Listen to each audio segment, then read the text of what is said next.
Hello everybody, and welcome back to the second video of the first story.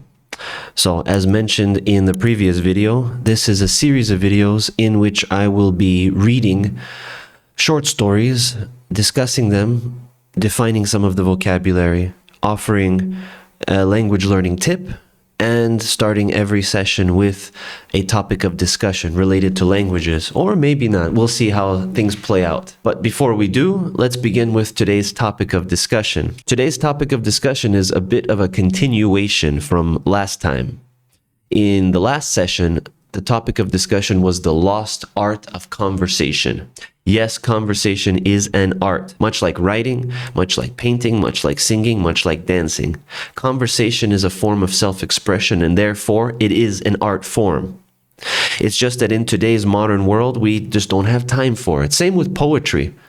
200 years ago, poetry was one of the central forms of entertainment. Today, it's just something that's discussed in linguistic classes, English lit classes, or anything like that. Nobody ever considers conversation as something entertaining. And that's what today's topic will be. It's more of a continuation of last time. Today, I'm going to talk about questions.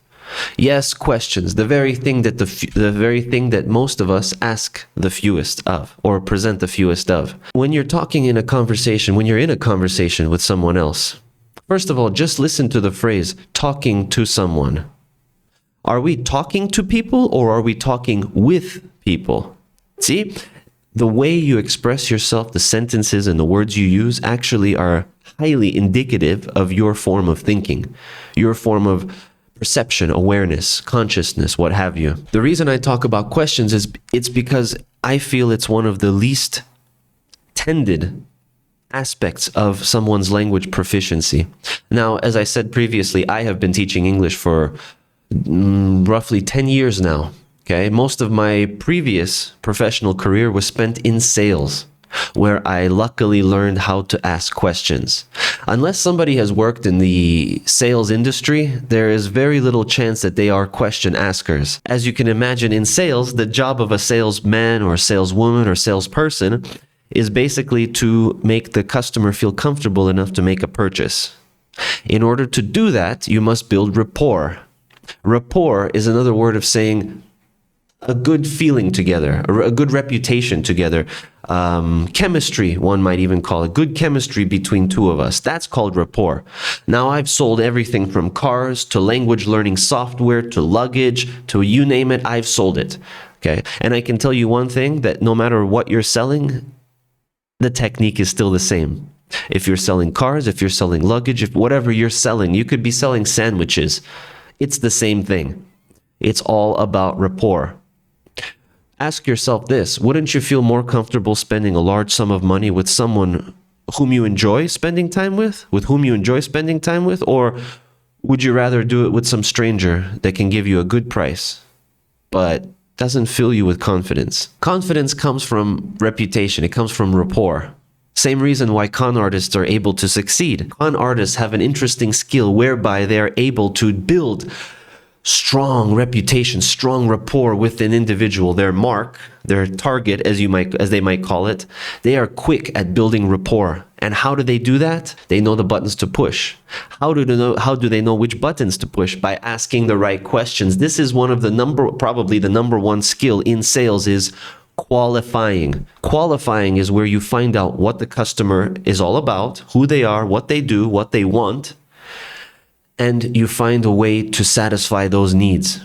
If a customer came in looking for a car, most customers, let's be honest, don't know what they're looking for. They're just looking, okay? Salesmen or salespeople always know this. That's why the number one line is, "Hi, welcome to so-and-so dealership. How can I help you?" Customer will automatically say 90% of the time, "I'm just looking." Salesman or salesperson has been trained to say, "Great, let's look together. I personally like this car. You know, this car is excellent because it can do this. But to be honest, I've heard wonderful things about this one. What kind of car do you drive, sir?" "Oh, that's a nice car. I've heard great things about it. Are you reaching a point where you don't like it anymore? What would be the reason for you to change up that car? You know, he might say, I'm going to have kids. You know, I need back seats. I need something. Oh, so you need safety. Yes, of course, I need safety. Well, let me show you something here. This is called qualifying. And unless I was in sales, I must say, I don't know if I would have learned that skill. That's what I'm telling you here now. Learn to ask questions. If you open any language learning book, and I don't care what language it is, I would guess that 70% of that book is dedicated to self-expression, and only about 30% is dedicated to dialogue, to interrogation. Interrogation is a very nasty, negative word, but it's actually not. It just means to find out more. You open up any textbook and you will see just pages and pages of self-expression, writing sentences, practicing grammar, but only a small section of turn to your partner and start asking questions. That's a problem. That's maybe another reason why language learning is so difficult, is because people don't ever really learn how to ask questions. I've been working with students for so long, and yet no matter how many times I've tried to encourage them to ask questions, it still is an uphill battle. Until a human being becomes used to the idea of asking questions, it's quite difficult to do it, because you're kind of putting yourself out there. But I'll tell you this. What gives me confidence is the fact that I know I have the courage to put myself out there. Do you? Sure, maybe you won't ask me any questions, but that's already showing me your weakness. An individual who has no interest in anyone else is, in my opinion, a weak individual. So my advice to you is ask questions. Who, what, where, when, why, in whatever language you're learning. Okay? Ask yourself questions. Who am I? What am I? These are the things that are important. Anybody can just blah, blah, blah, blah, blah. How many of us can ask real, strategic, authentic, genuine, logical questions to another individual and get answers that we're looking for? So not only is it about asking questions, it's about showing interest in others. And one way to do that is by learning to ask questions. Once you start asking questions, you will see how much easier it gets and how much more interesting the world actually is. On that note, let's begin and finish the rest of the story. To Be or Not to Be by Mr. Kurt Vonnegut. So here we go. There's a recap. It was about a futuristic world in the United States where people live to about 240 years. They have all but removed death. Death is not even a concept except for those individuals who want to take an adventure and see what death is all about. There is a man who's painting a gigantic mural, a wall-sized painting, and he is a volunteer for death. He doesn't want to live anymore. He's about 200 years old. He's very cynical, meaning he looks at everybody very badly. He hates the world. He hates everything. He essentially wants out, and he's painting this. Now, a couple of orderlies, people that work in the hospital, come by and ask him, and then finally one lady asks him, tells him that she should be in the picture. He asks her where. He wants to put her next to the famous Dr. Hitz. She says no, she's too shy. But in reality, this is a world where there is so-called the Federal Bureau of Termination.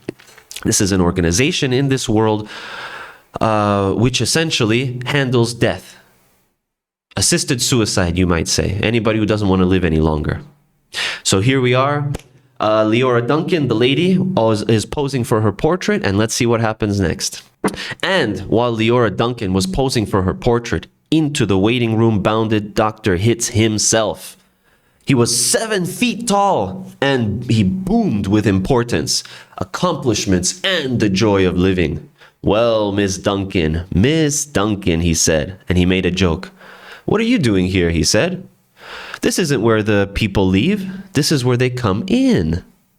We're going to be in the same picture together, she said shyly. Good, said Dr. Hitz heartily. And say, isn't that some picture? I sure am honored to be in it with you, she said. Let me tell you, he said, I'm honored to be in it with you. Without women like you, this wonderful world we've got wouldn't be possible. He saluted her and moved towards the door that led to the delivery rooms. Guess what was just born, he said. I can't, she said. Triplets, he said. Triplets, she said. She was exclaiming over the legal implication of triplets. Legal implication, interesting. The law said that no newborn child could survive unless the parents of the child could find someone who would volunteer to die. Triplets, if they were all to live, called for 3 volunteers. Good Lord, that means 3 people have to die to allow these 3 to enter? Do the parents have 3 volunteers, said Leora Duncan. Last I heard, said Hitz, they had 1 and were trying to scrape another 2 up. I don't think they made it, she said. Nobody made 3 appointments with us. Nothing but singles going through today. Unless somebody called in after I left. What's the name? Welling, said the waiting father, sitting up red-eyed and frowsy. Edward K. Welling Jr. is the name of the happy father-to-be. He raised his right hand and looked at the spot on the wall, gave a hoarsely wretched chuckle. Present, he said. Oh, Mr. Welling, said Dr. Hitz, I didn't see you. The invisible man, said Welling. They just phoned me that your triplets have been born, said Dr. Hitz. They're all fine, and so is the mother. I'm on my way in to see them now. Hooray, said Welling emptily. Sorry, I should have said that emptily. Hooray. You don't sound very happy, said Dr. Hitz. What man in my shoes would be happy, said Welling. He gestured with his hands to symbolize carefree simplicity. All I have to do is pick out which one of the triplets is going to leave, and then deliver my maternal grandfather to the happy hooligan and come back here with a receipt. Good God, he's going to sell his grandfather down the river to have a kid? Dr. Hitz became rather severe with Welling, towered over him. You don't believe in population control, Mr. Welling? I think that's perfectly keen, said Welling tauntingly. Would you like to go back to the good old days when the population of Earth was 20 billion, about to become 40 billion, then 80 billion, then 160 billion? Do you know what a drupelet is, Mr. Welling? Said Hitz. Nope, said Welling sulkily. Nope. A drupelet, Mr. Welling, is one of the little knobs, one of the little pulpy grains of a blackberry, he said Dr. Hitz. Without population control, human beings would now be packed on this surface of this old planet like drupelets on a blackberry. Think of it. Welling continued to stare at the same spot on the wall. In the year 2000, said Dr. Hitz, before scientists stepped in and laid down the law, there wasn't even enough drinking water to go around, and nothing to eat but seaweed. And still people insisted on their right to reproduce like jackrabbits. And their right, if possible, to live forever. It's funny, you want the best of both, huh? I want those kids, said Welling quietly. I want all 3 of them. Of course you do, said Dr. Hitz. That's only human. I don't want my grandfather to die either, said Welling. Nobody's really happy about taking a close relative to the cat box, said Dr. Hitz, gently, sympathetically. I wish people wouldn't call it that, said Leora Duncan. What? Said Dr. Hitz. I wish people wouldn't call it the cat box and things like that, she said. It gives people the wrong impression. You're absolutely right, Dr. Hitz, said Dr. Hitz. Forgive me, he corrected himself, gave the municipal gas chambers their official title, a title no one ever used in conversation. I should have said, Ethical Suicide Studios, he said. That sounds so much better, said Leora Duncan. This child of yours, whichever one you decide to keep, Mr. Welling, said Dr. Hitz, he or she is going to live on a happy, roomy, clean, rich planet, thanks to population control. In a garden like that mural there, he shook his head. 2 centuries ago, when I was a young man, it was a hell that nobody thought could last another 20 years. Now centuries of peace and plenty stretch before us as far as the imagination cares to travel. He smiled luminously. The smile faded as he saw that Welling had just drawn a revolver. Oh my God. Welling shot Dr. Hitz dead. There's room for 1. A great big one, he said. And then he shot Leora Duncan. It's only death, he said to her as she fell. There, room for 2. And then he shot himself, making room for all 3 of his children. Nobody came running.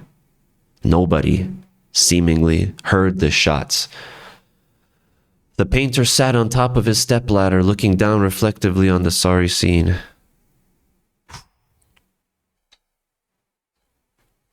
The painter pondered the mournful puzzle of life, demanding to be born and, once born, demanding to be fruitful, to multiply and to live as long as possible, to do all that on a very small planet that would have to last forever.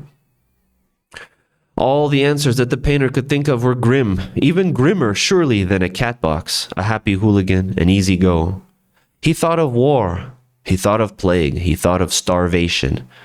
He knew that he would never paint again. He let his paintbrush fall to the drop cloths below.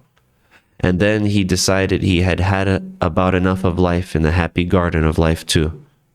And he came slowly down from the ladder. He took Welling's pistol, really intending to shoot himself, but he didn't have the nerve. And then he saw the telephone booth in the corner of the room. He went to it, dialed the well-remembered number, to be or not to be. Federal Bureau of Termination, said the very warm voice of a hostess. How soon can I get an appointment, he said, speaking very carefully. We could probably fit you in this late afternoon, sir, she said. It might even be earlier if we get a cancellation. All right, said the painter, fit me in if you please. And he gave her his name, spelling it out. Thank you, sir, said the hostess. Your city thanks you, your country thanks you, your planet thanks you, but the deepest thanks of all is from future generations. Wow. What a story. Good Lord Almighty, I did not see that coming. I don't know if you saw that coming. I never read the story before. I like to be shocked by it, just like you guys. Wow, I did not see that coming at all. What a story. Very reminiscent of A Brave New World by Aldous Huxley, if you don't know that book. All right, let's quickly go through the vocabulary. No, let's talk about the story. So basically, Mr. Welling, who was about to have triplets, ended up shooting the very famous Dr. Hitz, Leonora Duncan, one of the head nurses, and himself. Because remember, as Dr. Hitz so eloquently put it, he said, triplets are difficult because that means you need 3 volunteers for death. Apparently, there is a finite number of human beings on this planet. Therefore, if you want to have 3 babies, you're going to have to take out 3 humans. Apparently, he was going to use his own grandfather. But Welling, I guess having too much human morality in him, decided that it was better just to take the doctor, the nurse, and himself. And the painter, the cynical painter, the negative painter, the painter that hated life, saw all of this. Depressingly, he stepped down from his stepladder. He tried to kill himself, didn't have the courage. So he called the Federal Bureau of Termination. And that's the end of the story. Wow. Really makes you think. Now, this is an excellent opportunity for you to utilize questions. Who, what, where, when, and why. Ask yourself these 5 questions about the story, and I promise you, you will be able to practice a lot of your proficiency that way. Let's go through a few of the vocabulary words, shall we? First word is generations. Generation is groups of people being born at the same time. For example, I was born in 1988. I don't remember what the name of my generation is. There's a name for every generation. The people born around the 1950s were called the baby boomers. Okay, I believe the 1990s and early 2000s were Generation Z or Pepsi. I don't know who names these stupid things. Either way, it's a group of people born roughly within a decade, within 10 years of each other. Let's see. An appointment. If you don't know, an appointment is when you agree to meet somebody or do something at a certain time. Tomorrow at 5 o'clock, that is my appointment to do whatever. Okay, let's see. A pistol, if you don't know, a pistol is a handgun. It's a handgun. Usually it could be a revolver or it could just be a regular. But basically it means you can fit it in one hand. Okay? Grim and grimmer, good words. Grim just means really, really sad, depressing. Ugh, life is horrible. Grim. To be fruitful. What does that mean? It comes from the word fruit. Fruit is a plant that has succeeded. It grew fruit. Fruit is there for reproduction. So to say that I can be fruitful means that I can be successful, productive. I can do a lot of things and I'm feeling good. Fruitful. If I work hard and study hard, my future will be fruitful, like a tree that gives fruit. As usual, please remember that you can always send me a message in the comments and I'm happy to answer if you have any further questions. Luminously comes from the word luminous. Luminous means light. Okay? Luminous means when something is happening, it's almost lighting up. Like that light behind me. It's as if I smiled and light came out from behind me. That was what kind of a smile he had. Some people are very depressing, dark, and grim. Other people are luminous. They love to have attention and be exciting. Let's see. Century. A century means 100 years. Okay. Official. Official means the real name of something. Okay. For example, my official name is Philip.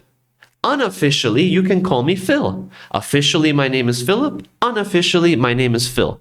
Okay, so apparently a drupelet, when you see a raspberry or blackberry, the little tiny bubbles that form on the outside. Apparently, I didn't know that either. See, we're all learning together. My maternal grandfather.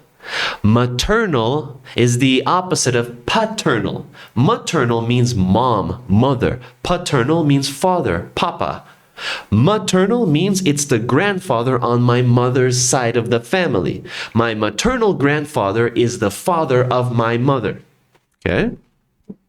My paternal grandfather would be the father of my father. Legal implications, 2 words. Legal means the law.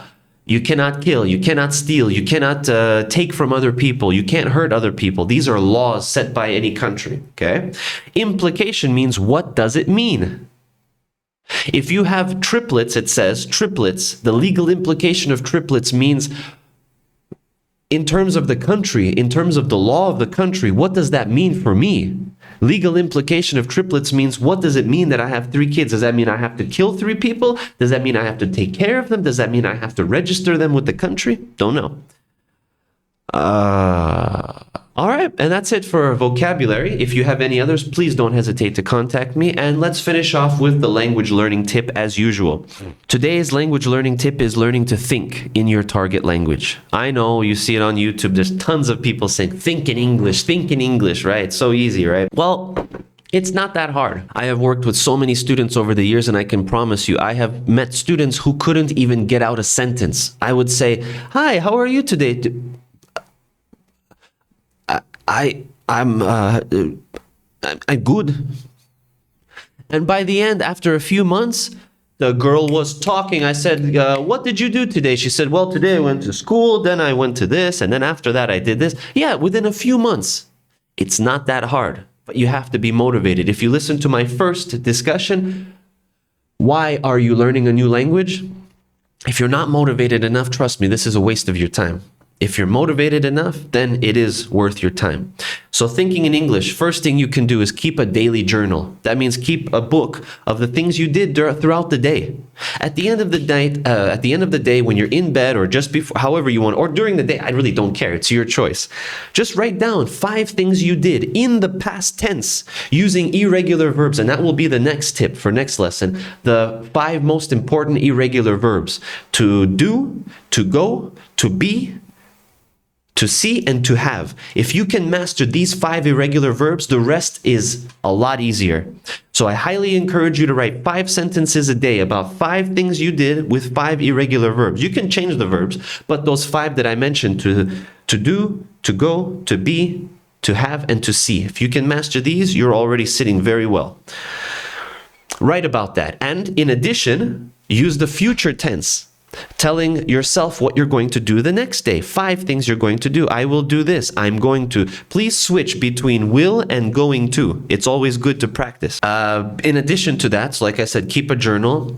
Write what you're going to do the next day. When you're washing the dishes, when you're washing your car, you're taking a shower, talk to yourself in that language. Just pretend you're talking to somebody. Talk to your loofah, your shower loofah. Talk to your car. Yeah, people will think you're crazy, but I promise you, when you speak a language, they're going to stop looking at you that way. Just remember, find any opportunity that you can just speak. Say anything. It's about training your brain to switch. Because if you already know more than one language, you know what I'm talking about. There's a mental switch that happens when you switch between languages. If you've never learned a new language, that's the challenge. We have to get you to recognize this switch and how to use it. And that's what thinking in a target language is all about. So, once again, thank you so very much for your time. Happy learning. And remember, I'm always here to help. If you like what you saw, please don't hesitate to subscribe. There's no other way that I know that this is helping anybody. So please let me know how I'm doing. Thank you very much for your time. Bye-bye.